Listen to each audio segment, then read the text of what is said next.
지난해 조금 특별한 여름 학교가 열렸습니다. 중고등학생부터 취업 준비생, 기자, 현직 교사, 미술 작가 등 하는 일도 다 다르고 성별도 다르고 나이도 다 다른 이들이 모여서 아주 뜨겁게 토론을 했다죠. 그 세미나의 주제는 바로 수학이었습니다. 이 세미나의 좌장에게는 수학의 대중화를 이끄는 세계적인 수학자라는 수식어가 붙습니다. 과연 수학이 무엇이길래 그는 영국과 한국을 오가면서 같은 화두를 던지고 있는 걸까요? 김민영 교수의 수학과 만나보시죠.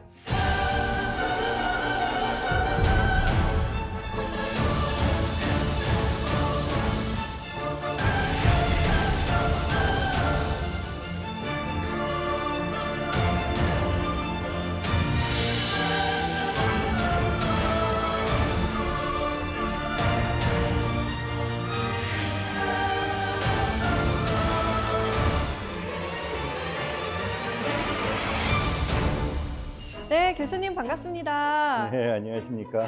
네. 반갑습니다. 수학이라고 하면은 우리가 수학 포기자, 수포자라는 말이 나올 정도로 학생들을 좀 골치 아프게 하거든요. 사실 저도 학창 시절에 이 수학 공부를 하면서 이거 내가 이거 배워가지고 이 삶에 뭐 소용이나 있을까 이런 생각 글쎄요. 했단 말이죠. 네, 저도 골치 아픕니다. 아니 근데 수학을 배워서 우리 삶에 어떤 효용이 있을까요? 네, 아주 좋은 질문인데요. 네.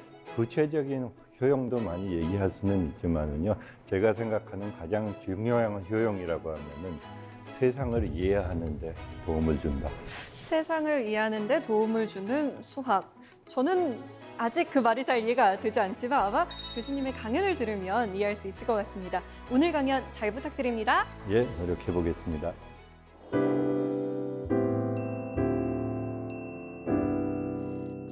수학적으로 세상을 이해한다는 게 무엇인가? 예, 좀 어려운 질문이기도 하고 굉장히 광범위한 질문이라고도 생각할 수 있습니다. 그래서 제가 오늘은 굉장히 여러 가지 얘기를 한다기보다도 구체적인 예시를 통해서 이것이 무슨 뜻인지, 수학적인 이해가 무슨 뜻인지 설명을 드리려고 합니다. 근데 그 예시 자체가 중요하기도 하고 또 하나는 그 예시가 수학적 이해에 굉장히 많은 면모를 포함하고 있는 것 같습니다. 제 생각으로는. 그래서 준비한 내용을 그럼 좀 보여드리겠습니다.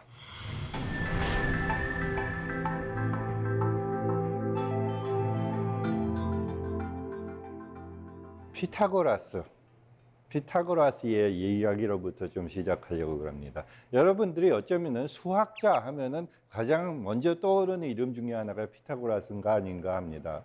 왜냐하면은 수학에 대해서 알고 있는 사실이 뭐냐? 그러면은 학교 다니는 사람이면은 대부분 사람들이 피타고라스의 정리는 기억하거든요. 그렇죠. 그래서 이제 피타고라스가 어떻게 보면은 수학적 사고가 무엇인지를 아주 잘 보여주는 인물이기도 한데, 근데 불행히도 피타고라스에 대해서 알려진 것이 그렇게 많지는 않아요. 기원전 5세기쯤 인물이었는데, 지금 그때 당시 사람들이 쓰여진 기록이 별로 없고, 피타고라스의 전기라고 할 만한 거는 수백 년 후에 로마 시대쯤에 쓰여지기 시작해서 많은 것이 신화로밖에 안 남겨져 있어서 우리가 추정해야 되는 것이 많지만 그럼에도 불구하고 그 인물에 대해서 그 인물의 재미있는 점에 대해서 지금 남아있는 사실 혹은 추정하는 사실은 많습니다. 지금 보여드리는 그림은 사실은 이제 당연히 피타고라스 시대에 그려진 그림은 아니고 19세기에 브로니코프라고 하는 러시아 화가가 그린 그림인데 피타고라스 학파를 묘사하려고 한 겁니다. 피타고라스가 사실은 인생의 많은 부분을 혼자 산 것이 아니고 이태리 남부의 크로톤이라고 하는 지역에서 학파를 이루고 많은 사람들을 가르치면서 살았거든요. 그런데 저 그림을 보면은 알겠지만은 어떤 사람이었을 것 같아요? 저기 보면 수학 선생님이라기보다는 교주 같은 모습이 나타나죠.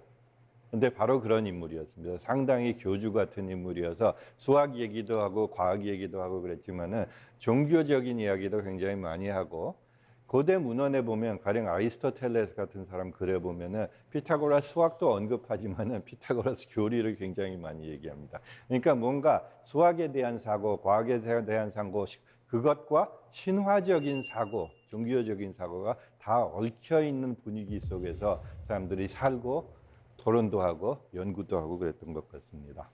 이제 피타고라스의 영향에 대해서 제가 한마디로 요약을 하고 싶은데요. 알프레드 노스 화이트헤드라고 하는 영국 철학자가 20세기 초에 쓴 과정과 실제라는 책에서 보면은 플라톤의 영향에 대해서 하는 말이 있습니다. 이게 굉장히 자주 인용되는 문구인데요. 유럽 철학 전통의 가장 안전한 일반적 특성은 플라톤에 대한 일련의 각주로 구성되어 있다는 것이다. 이게 화이트헤드가 한 말이거든요. 그러니까 플라톤이 그만큼 중요했다는 말이죠. 많은 철학자들이 많은 말을 하고 많은 글을 쓰고 많은 이론을 제시했지만은 사실은 다 플라톤에 대한 각주다. 얼마나 중요한 인물이라고 자기가 생각하는가를 표현하려고 하는 문장이잖아요.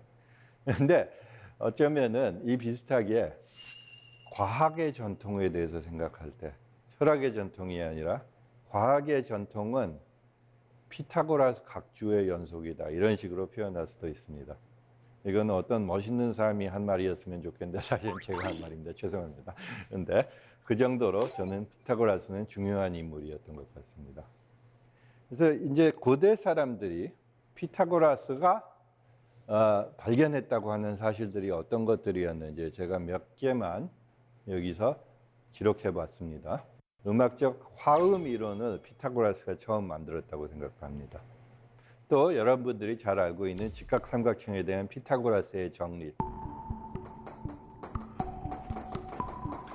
이것도 당연히 사람들이 피타고라스가 만들었다고 생각하는데 사실은 이것에 대해서는 논란이 많아요. 그 전에도 많은 문명에서 가령 중국 문명, 인도 문명, 사방돼서 피타고라스의 정리는 알고 있었다고 많이들 생각하는 것 같아요. 그럼에도 불구하고 고대 그리스에서는 피타고라스가 이걸 처음 발견했다고 생각해서 피타고라스의 정리라는 이름이 남아 있습니다.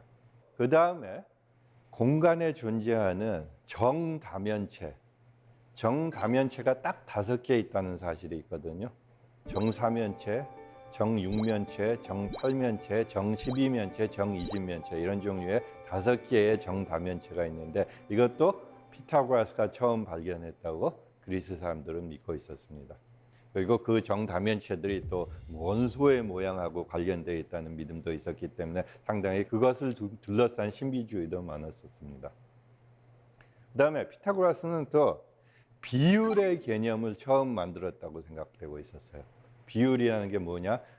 어떤 것들의 어떤 양들의 비율이 2대 1이다, 3대 1이다, 4대 3이다 이런 종류의 개념을 피타고라스가 처음 제시했다. 그거 참 이상한 주장이죠. 지금은 너무 상식적으로 알려져 있는 종류의 개념인데 그것도 누군가 발견했다는 주장이 들어있거든요. 그리고 피타고라스가 발견했다라고 그 사람들은 믿고 있었어요. 그러니까 그 관점에서 생각하면은 사실은 유리수가 뭐죠? 분수, 2분의 3, 4분의 3, 2분의 1 이런 종류의 분수를 피타고라스가 처음 만들었다고도 생각할 수 있습니다. 그것도 이상한 주장이죠.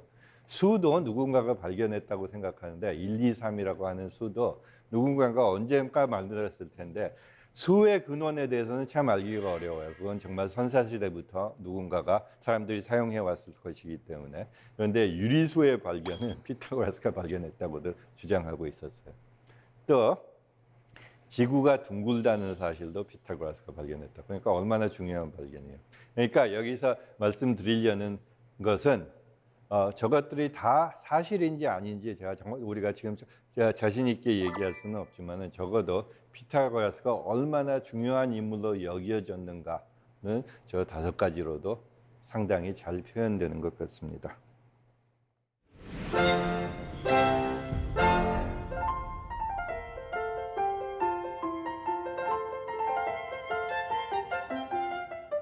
피타고라스의 화음론이라는 게 무엇이었느냐, 그게 어디서 왔는가, 거기에 대해서도 여러 가지 신화가 많이 남아 있는데요. 근본적인 아이디어는 2개가 울렸을 때 그게 화음을 이루는 현상이 있는데 그것이 현의 길이와 상관이 있다. 그 주장이었습니다.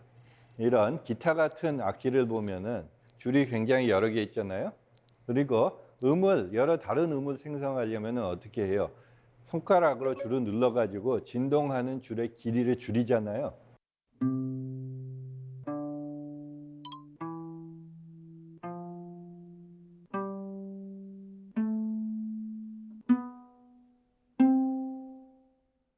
그것이 바로 지금 우리가 생각하기에는 높이와 줄의 길이와 상관이 있다는 거잖아요.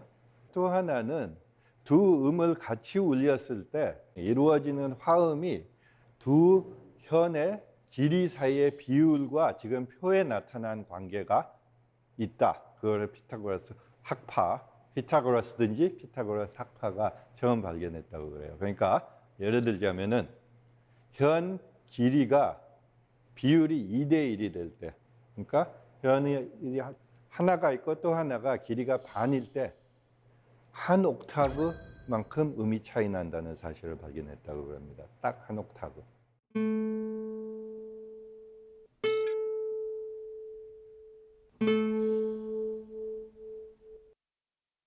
또 길이가 3분의 2가 되면은 그 두 줄을 같이 울렸을 때 5도 화음이 일어난다.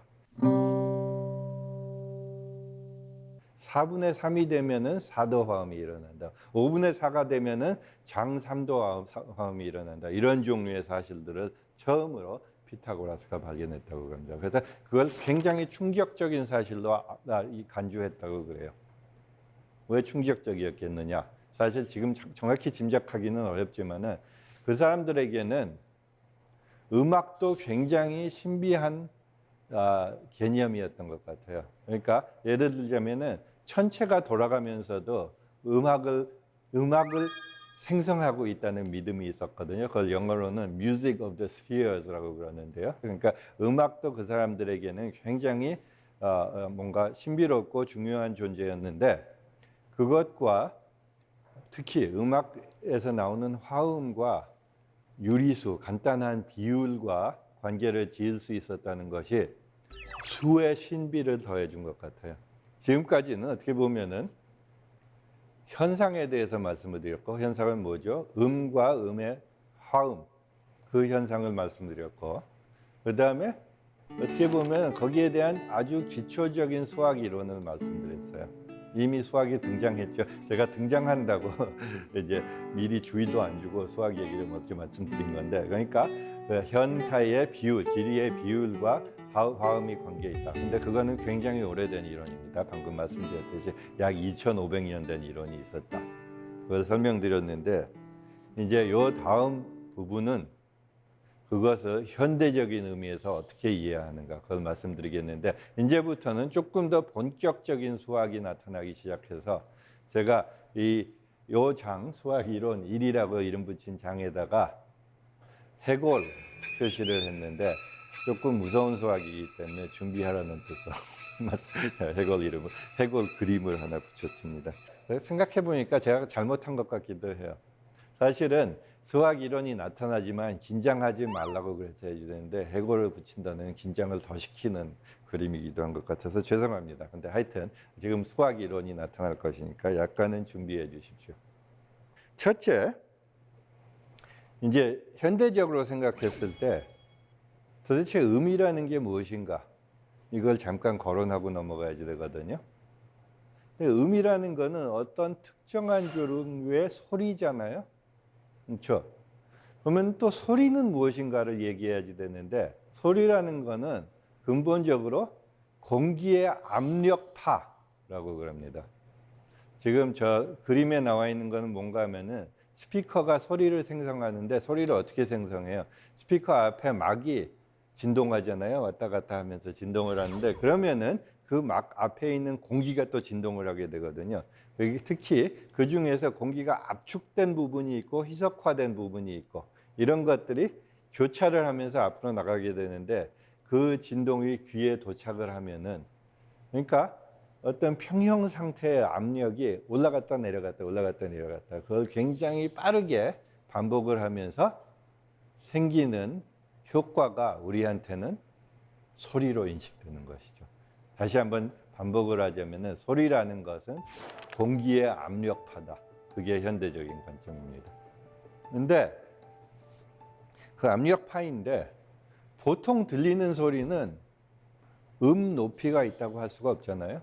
가령 지금 제가 하는 말도 높이가 무엇이냐, 도미 소리냐 뭐 이렇게 물어보면은 답이 없잖아요. 상당히 재밌는 현상인데 어떤 종류의 소리가 음을 가지고 있느냐, 음이 되느냐. 이제 그걸 파악하는데 굉장히 시간이 오래 걸렸던 것 같아요. 그러니까 피타고라스 때도 당연히 소리에 대한 이해가 있었고 화음에 대한 이해도 있었지만은 도대체 음이 되는 소리라는 게 어떤 소리인가? 그것도 17세기 정도에 돼서 사람들이 그 현상을 이해하기 시작했던 것 같아요. 그래서 지금 그거를 아까 피타고라스 현 길이 문제에 집중을 하면서 약간씩 설명을 드리겠습니다. 저 줄을 보면은 기타 줄을 보면은 굉장히 여러 개의 줄이 있잖아요. 그리고 우리가 손가락으로 길이를 줄일 수도 있고 또 줄 감개로 줄의 장력을 변화시킬 수도 있죠. 그 다음에 얇은 줄도 있고 굵은 줄도 있어요.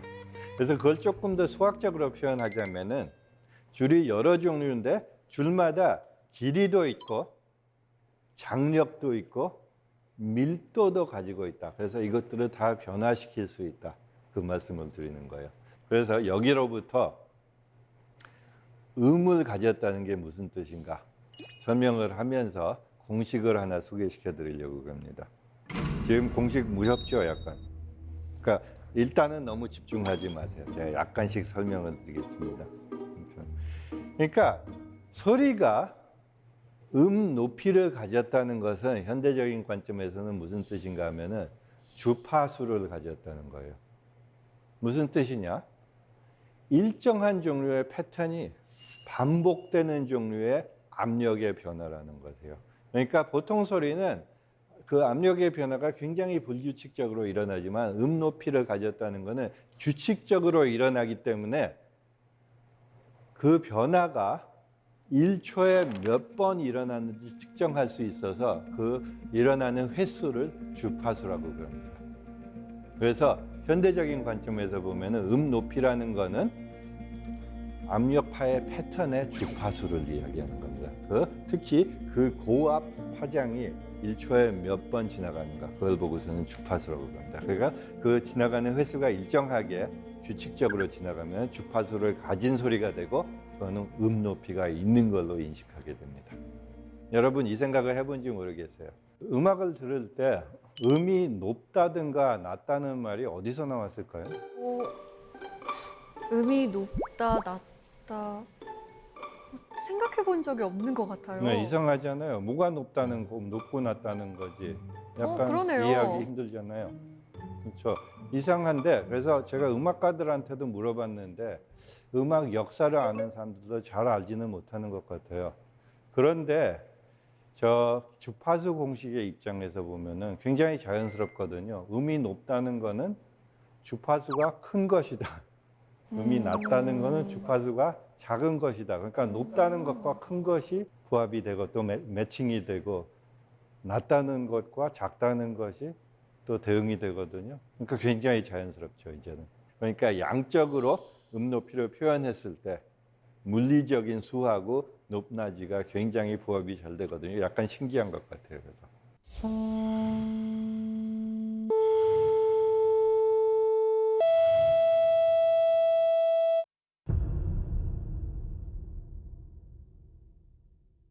높이가 무엇인가 그걸 현대적인 관점에서 말씀드렸는데 그래서 이제 저 식을 보기로 하죠.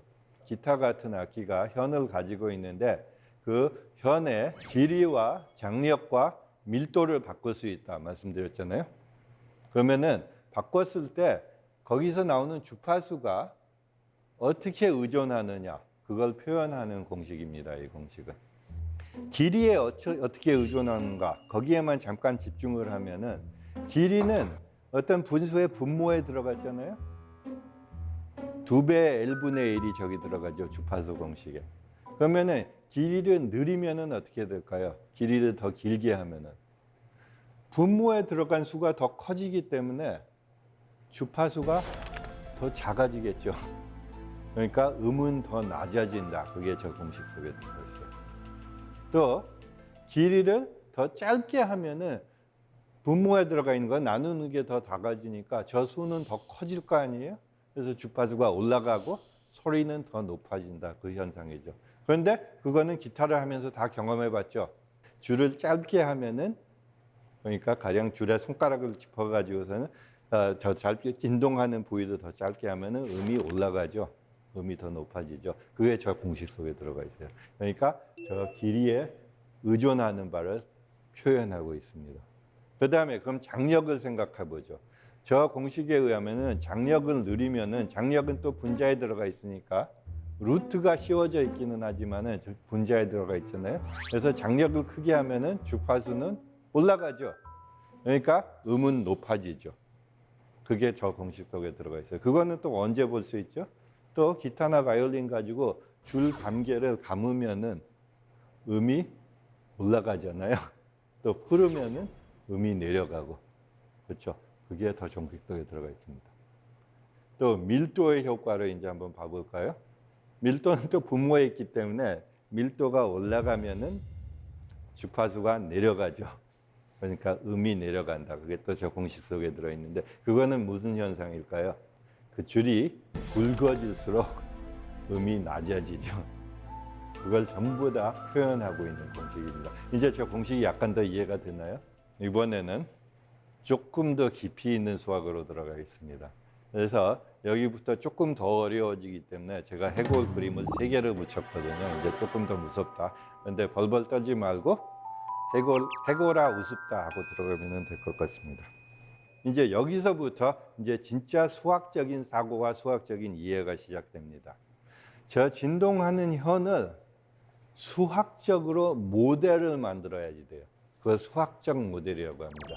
수학적 언어와 용어와 테크닉으로 그 현의 모양과 진동하는 현상을 표현하려고 그러는 겁니다. 그걸 수학적 모델이라고 하는데 어떻게 할까요? 지금 그림으로 나타나고 있는데 저 현이라는 거는 이렇게 줄이 팽팽하게 있다가 위아래로 왔다 갔다 하잖아요. 그게 진동한다는 건데 그래서 우리가 학교에서 배우는 좌표를 그림에다가 그려버려요. 어떤 좌표인가 하면은 현을 따라서 X좌표를 하나 그리고 거기하고 직각으로 올라가는 모양 방향을 따라서 XY축을 하나 그리거든요. 그러고 나면은 저 현의 모양이 어떤 함수의 그래프로 생각할 수 있다는 게 눈에 보일 거예요. 저게 어떤 함수인지는 모르지만은 저런 종류의 모양은 어떤 함수인가에는 그래프가 된다. 그 차관을 이용하는 거거든요. 그래서 그게 무슨 함수인지 모르지만은 그냥 이름을 붙였어요. H라는 이름은. Y는 HX라는 함수. 그런데 저 함수를 보면은 변수가 2개 들어있죠. X라는 변수 들어가 있고, X는 그러니까 밑에 현을 따라서 움직이는 방향이잖아요. 그런데 변수가 또 하나 들어가 있죠. T라는 변수가 들어가 있는데 그건 무슨 뜻일까요? T는 영어로는 time, 시간이라는 뜻이거든요. 왜냐? 모양이 시간에 따라서 계속 변하고 있잖아요. 그게 진동한다는 뜻이죠. 그러니까 여기서 수학적인 모델은 뭔가 하면은 어떤 순간에 딱 사진을 찍으면은 현이 어떤 모양을 이루고 있을 텐데 그 모양을 어떤 함수의 그래프로 생각하자. 그때의 함수를 hx, t라고 제가 적었는데 t라는 순간에 나타나는 함수가 hx, t입니다. 그래서 저 함수만 완전히 표현할 수 있으면은 수학적으로 완전히 이해할 수 있으면은 우리가 현의 진동을 수학적으로 이해했다고 그러는 것이죠. 그런데 지금까지는 저게 어떤 모양인지 모르고 그냥 이름만 붙였잖아요.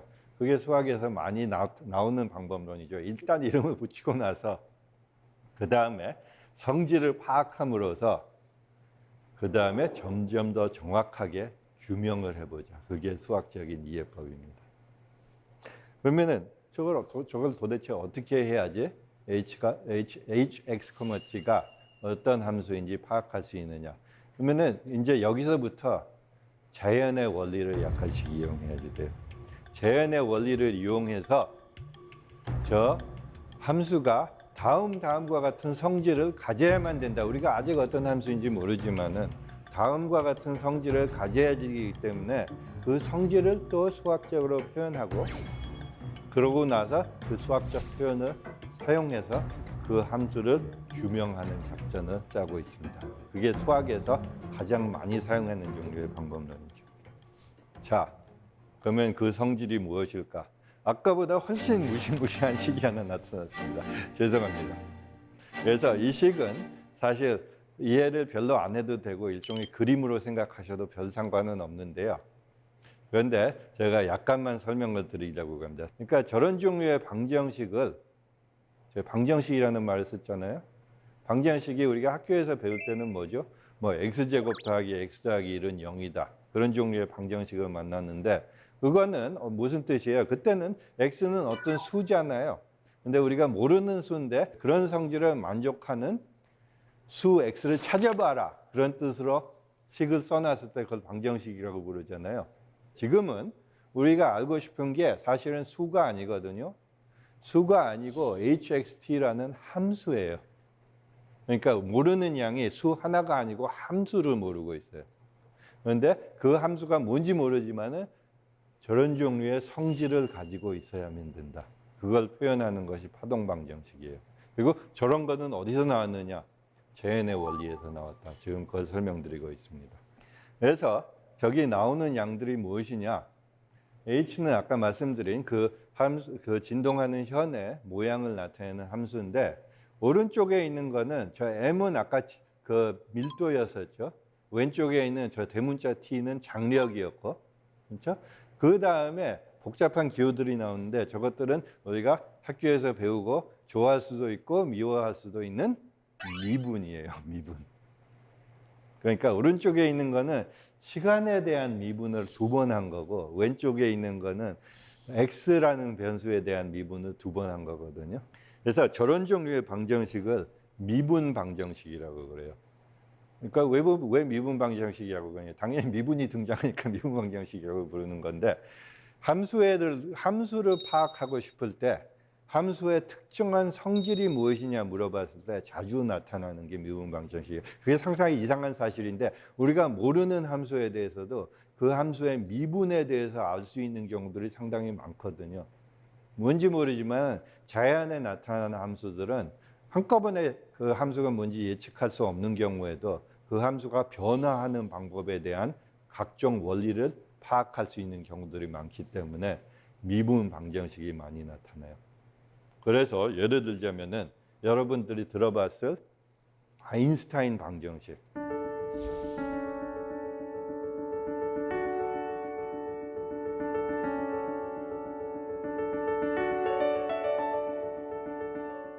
아인슈타인 방정식도 미분 방정식이거든요. 그거는 뭐에 대한 미분 방정식이냐? 우주의 모양에 대한 미분 방정식이에요. 우주의 모양이 각 부분이 어떻게 엮여 있는가도 나타내고 시간에 따라서 어떻게 변하는가를 나타내는 것이 우주의 모양의 미분 방정식인데 그걸 아인슈타인 방정식이라고 부릅니다. 또 여러분들 중에서 원자 같은 것의 원리, 양자역학이라는 걸 들어본 사람들도 있을 거예요. 그러니까 원자 같은 게 시간에 따라서 어떻게 변하는가. 그걸 나타나는 것은 또 슈레딩거 방정식이라고 부르는데 그것도 미분 방정식이에요.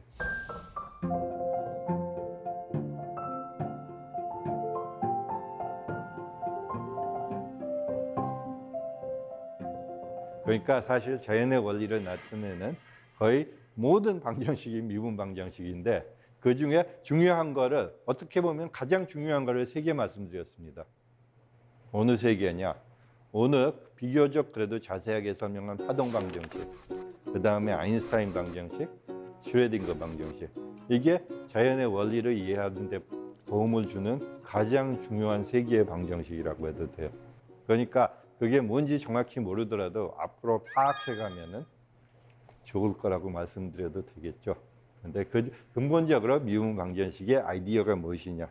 저런 방정식을 풀기 위해서, 그러니까 자연에서 나오는 미분 방정식을 풀기 위해서 어떻게 보면은 함수들을 많이 배우는 거거든요. 학교에서 배우는 함수들을 왜 배우느냐? 여러 가지 이유가 있을 수 있지만은 가장 중요한 이유 중에 하나는 그런 함수들이 사실은 자연에 많이 나타나거든요. 그래서 그런 함수들을 그러니까 백과사전처럼 잔뜩 모아놓고 있으면은 자연에서 저런 방정식이 나타났을 때, 내가 이미 함수들의 성질을 많이 알고 있다. 그래서 그 중에서 저런 성질을 가지고 있었던 함수가 있었는지 한번 생각해 보자. 그때부터 고민하는 거거든요. 그래서 이제 재수가 좋으면, 직관이 좋으면 그런 것들을 때려 맞출 수도 있고, 어떤 때는 좀 체계적인 방법들도 있고, 여러 가지 방법이 있지만은 함수들은 많이 알고 있어야지 돼요. 많이 알고 있으면은 저런 종류의 성질을 만족하는 함수를 맞출 가능성이 많아요. 그런 식으로 해가지고 사람들이 풀었어요. 저런 방정식을. 교수님, 그런데 이 식은 왜 중요한 식일까요? 우리에게 굉장히 큰 도움이 되는 식인가요? 구체적인 답도 있고 상당히 일반적인 답도 있는데요. 네. 구체적으로는 저걸 이용하면은 특정한 높이를 생성할 수가 있잖아요. 굉장히 우리가 특별한 음을 생성하고 싶다. 그러면은 현을 어떻게 조정하는지 정확하게 알려주죠. 근데 저 비슷한 원리가 가령 신세사이저 같이 음악을 만드는 기계 같은 데서 계속 사용되고 있죠. 거기에 들어가는 기계에 있어서 저런 원리가 사용되기도 하는데 그게 구체적인 답이고 훨씬 더 일반적으로는 저 답 자체가 중요하다기보다도 저 답을 찾는데 그러니까 주파수를 파악하는 주파수를 결정하는 공식을 찾는 데 들어간 사고 그거는 세상을 수학적으로 모델링하는 사방돼서 들어가기 때문에 그 사고 자체의 응용성이 더 중요한 것 같습니다. 지금 제가 인용문을 하나 먼저 말씀드리겠습니다. 이것이 에드워드 한슬링크라고 하는 음악학자가 19세기에 쓴 글인데요. 이 사람의 음악적 아름다움에 대하여라는 굉장히 유명한 책을 썼습니다. 이것이 19세기 음악학에 굉장히 중요한 저서고 어쩌면은 20세기 음악에 제일 영향을 많이 미친 책 중에 하나입니다. 그러니까 여러분 중에서 20세기 음악을 싫어하는 분들이 있으면은 저 사람 탓이 많아요.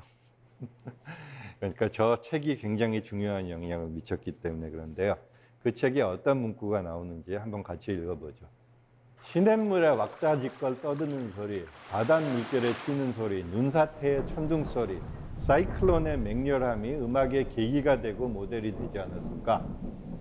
속삭이고 휘파람 불고 부딪히는 소리들이 우리의 음악적 삶과 무관할까? 일종의 질문을 던지고 있습니다. 그러면서 답을 어떻게 주나 하면은 사실 부정적으로 대답해야 한다. 아니라는 거예요, 사실은. 아까 질문의 답은 노라는 거예요. 이러한 자연의 모든 표현은 소음과 소리, 즉 공기의 불규칙한 진동일 뿐이다. 아주 드물게 자연은 측정 가능한 특정 높이와 깊이의 소리를 만들어낸다. 여기서 얘기하는 바는 뭔가 하면은 보통 자연에 들리는 소리는 음이 아니라는 거거든요. 음이 아니라는 건 무슨 뜻이냐?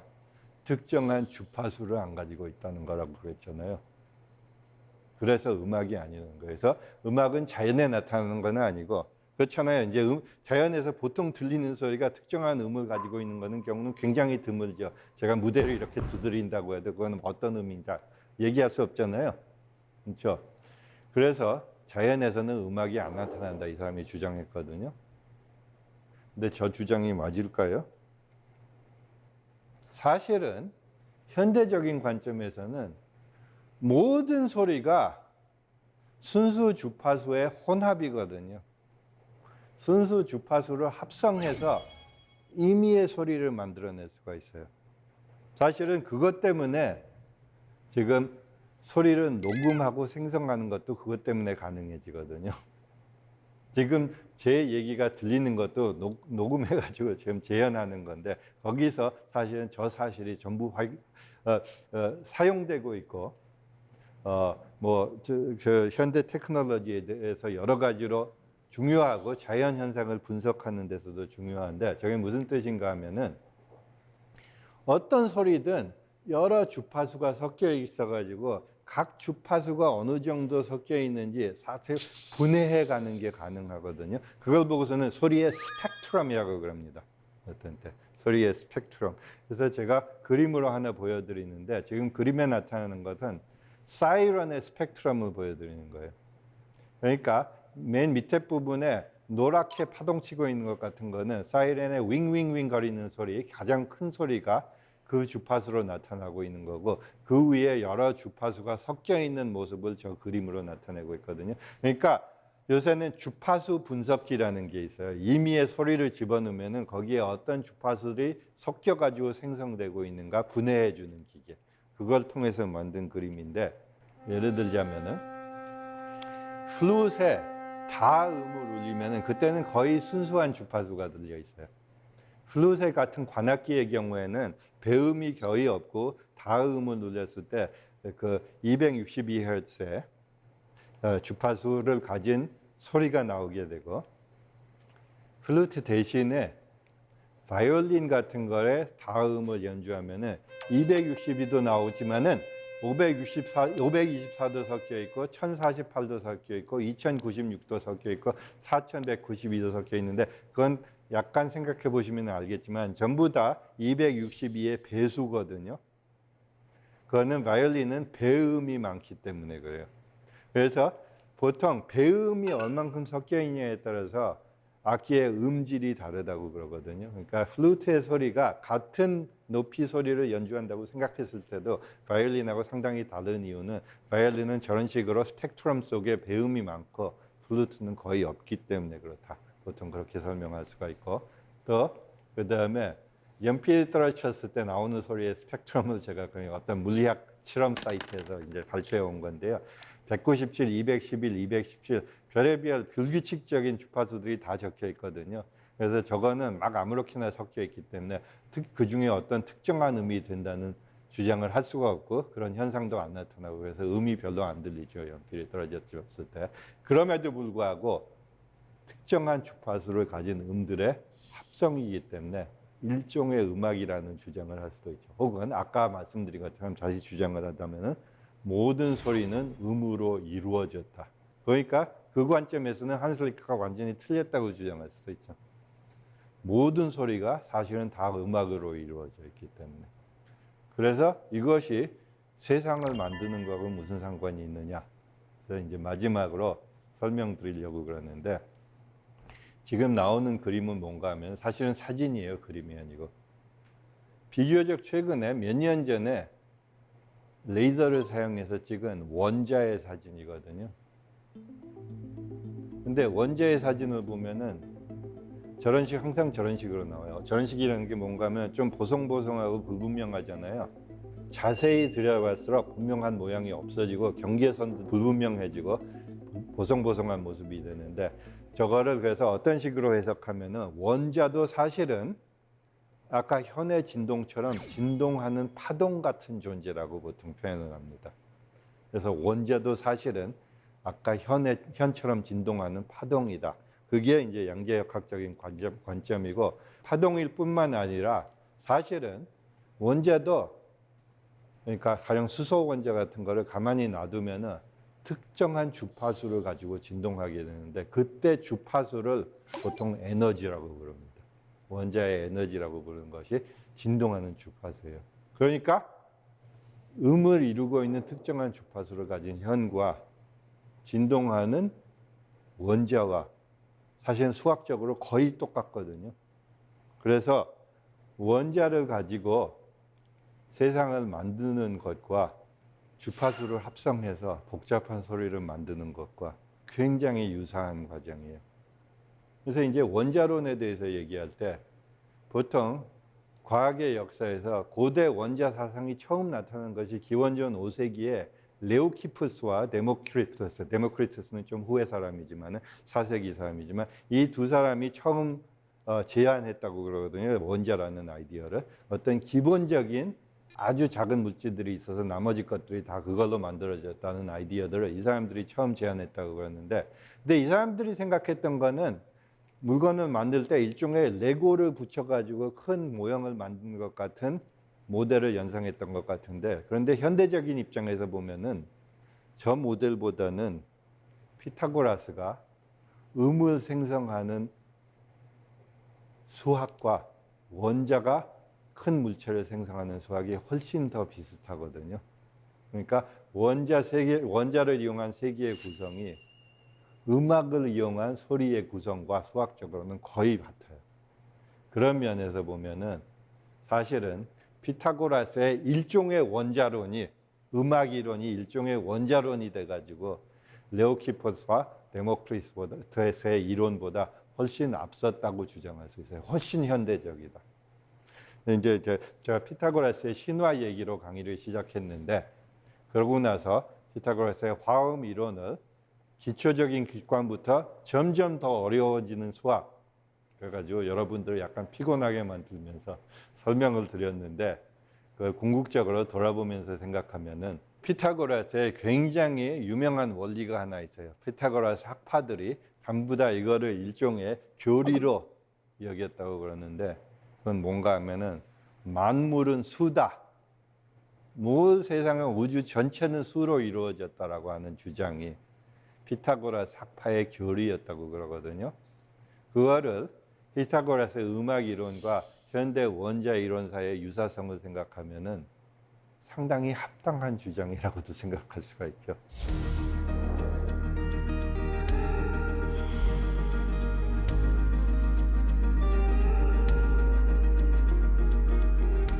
그래서 피타고라스 학파의 관점에서 수학적으로 세상을 이해하는 것이 무엇인가에 대해서 조금 보여드리려고 했고 그것을 여러 분야로 그런 종류의 사고를 세상 만물에 그야말로 적용을 해가지고 여러분들이 앞으로 점점 더 세상을 정밀하게 이해하는데 그 관점이 도움을 주었으면 좋겠습니다. 오늘 강연은 그렇게 끝내겠습니다. 감사합니다.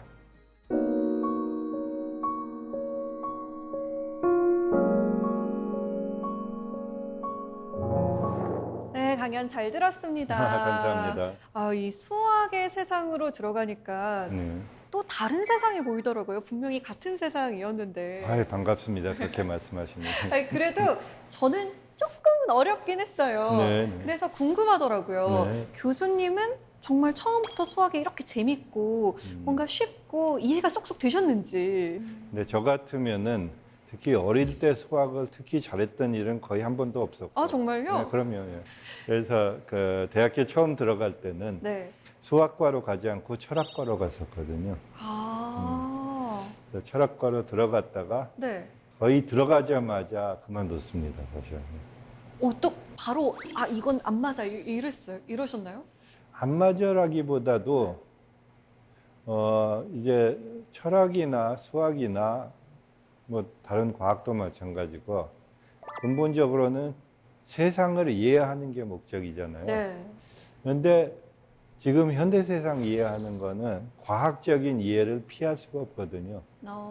전부 다 이제 자연과학으로 기술돼 있고 많은 세상에 대한 이해가 그리고 또 자연과학을 이해하려면은 조금만 들어가면 항상 수학이 나타나고 그러니까 수학, 과학 이런 것은 대학교 다니면서 조금 기초를 닦아야지 되고 훈련도 받아야지 되고 남들하고 같이 해야지 될 것 같고 철학은 조금 나중에 해도 괜찮지 않을까. 그래서 지금 시급한 거는 과학과 수학이다. 그 느낌 때문에 바꾼 것 같습니다. 그래서 아예 진로를 트셨네요. 철학과에서 과학과 그렇죠. 수학 쪽으로. 그렇습니다. 자, 그러면 사사교 공동체 여러분께서 보내주신 질문도 받아보겠습니다. 먼저 조광훈 씨의 질문입니다. 수학의 대중화를 위한 활동을 많이 하고 계신데요. 원론적이지만 수학의 대중화가 왜 필요한가요? 수학의 대중화가 왜 필요할까? 왜 이렇게 애쓰고 계세요? 수학의 대중화를 위해서? 저는 별로 애를 안 쓰는데요. 그러니까 아니, 교수님께서 안 쓰시면. 애쓴다는 표현이 좀 맞지가 않는 것 같아요. 네. 그러니까 이제 저보고 왜 하느냐고 물어보면은 이제 가장 기초적인 이유는 제가 재밌어서 하는 거거든요. 그냥 즐거우니까 사람들과 대화하는 거를 좋아하고 저는 이제 당연히 수학자니까 다른 사람들이 수학에 대해서 관심을 가지고 들어주면 참 좋거든요. 그렇죠. 그리고 특히 다른 사람들이 수학을 어렵게 생각했던 사람이 이 얘기를 들어보니까 이해되는 것 같다. 그런 순간을 목격하는 것은 정말로 큰 즐거움인 것 같아요. 그래서 주로 제가 즐거워서 하는 거예요. 그럼 교수님의 즐거움 외에 대중화니까 대중을 위한 이유는 없을까요? 대중을 위한 부분이 있다면은 아마 이런 거 아닐까 싶어요. 그러니까 수학이 왜 필요한가 이런 종류의 질문이기도 하잖아요. 그렇죠. 근데 어떻게 보면은 얼만큼 필요한지는 또 각자 결정을 해야지 되거든요. 그런데 각자 결정을 하는데 필요한 백그라운드를 좀 준다. 요새는 웬만한 산업체에서 수학적 지식이 많은 사람들 상당히 많이 채용하거든요. 예를 들자면 SNS를 사용해서 정보 마케팅을 하기도 하고 페이스북 같은 거를 사용해서 하기도 하고 그러면은 이제 페이스북의 수학적 구조가 굉장히 많이 사용돼요, 거기서. 그래서 그러면은 자기가 어떤 자리에 가고 싶은가, 어떤 일을 하고 싶은가에 따라서 수학이 얼만큼 필요한가를 결정해야지 되지만은 근데 그 자리에서 수학을 어느 정도 아는 게 있는가에 대해서 제가 갖고 있는 정보는 가르쳐 드리려고 노력합니다. 그러네요. 얘기를 듣다 보니까 취업 준비생 입장에서도 수학이 필요하고 또 채용하는 CEO 입장에서도 수학이 필요하고 뭘 알아야 그렇죠. 하겠네요. 그렇죠? 네, 그래서 자, 두 번째 질문 받아보겠습니다. 이서진 씨의 질문입니다. 요즘 고등학교 수학 문제는 지문의 길이가 길어서 지문 해석에 어려움을 겪는 경우가 많습니다. 지문 해석 능력을 향상시키려면 국어 능력을 향상시키는 것이 도움이 될까요? 그럴 수도 있고 수학 실력이 독해하는 데 도움이 될 수도 있을 것 같은데요. 그럼 뭐부터 해야 되는 걸까요? 그렇죠. 이제 서로 그 상호작용이 있는 것 같아요, 양쪽 네. 다. 그러니까, 근데 제가 아까 주파수 공식 하나 보여드렸었잖아요. 근데 그거 처음 보면은 무슨 뜻인지 모르겠어서 하나하나씩 분해해 봐야지 되잖아요. 네. 각 부분, 이 L은 무엇인가, T는 무엇인가, M은 무엇인가. 그게 전체 시간에서 작용이 무엇인가. 그 다음에 걔네들이 서로는 또 어떻게 합쳐지는가. 이런 거를 차근차근 생각해야지 되잖아요. 그런데 그런 식으로 식을 분해해가지고 분석하고 그 다음에 어떻게 합쳐지는가 생각하고 그런 과정이 사실은 긴 문장을 파악해가는 과정하고 저는 굉장히 비슷하다고 생각하거든요. 그러니까 양쪽 다 너무 줄 것 같은데요. 그래서 대부분 사람들한테는 다 필요하지 않는가 그 느낌입니다. 자, 오늘 강연 들으면서 앞으로 내가 이 세상을 살아가는데 수학이 꼭 필요하겠구나라는 생각도 들었고요. 또 세상을 또 다른 시각으로 바라보는데 수학이 필요하겠다라는 생각이 들었습니다. 오늘 강연 정말 잘 들었습니다. 고맙습니다. 예, 감사합니다.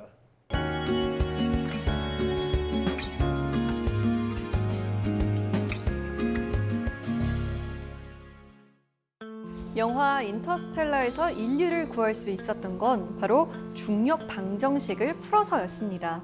우주는 수학의 언어로 되어 있다는 갈릴레이의 말처럼 수학만큼 온 인류의 지식이 체계적으로 축적된 학문도 없을 겁니다. 복잡하고 불확실한 시대를 살아갈 지혜, 수학에 다시 한번 관심을 갖는 것만으로도 일상에 새로운 바람이 불지 않을까요? 4세기 공동체 스미다. 저희는 다음 시간에 찾아오겠습니다. 기억고 하고 싶은 걸 하게 됐어. 생각만큼 만만한 게 아니더군. 어려워서 나 어려워서 절실히 더 하고 싶어졌어. 행복을 찾아서 저 멀리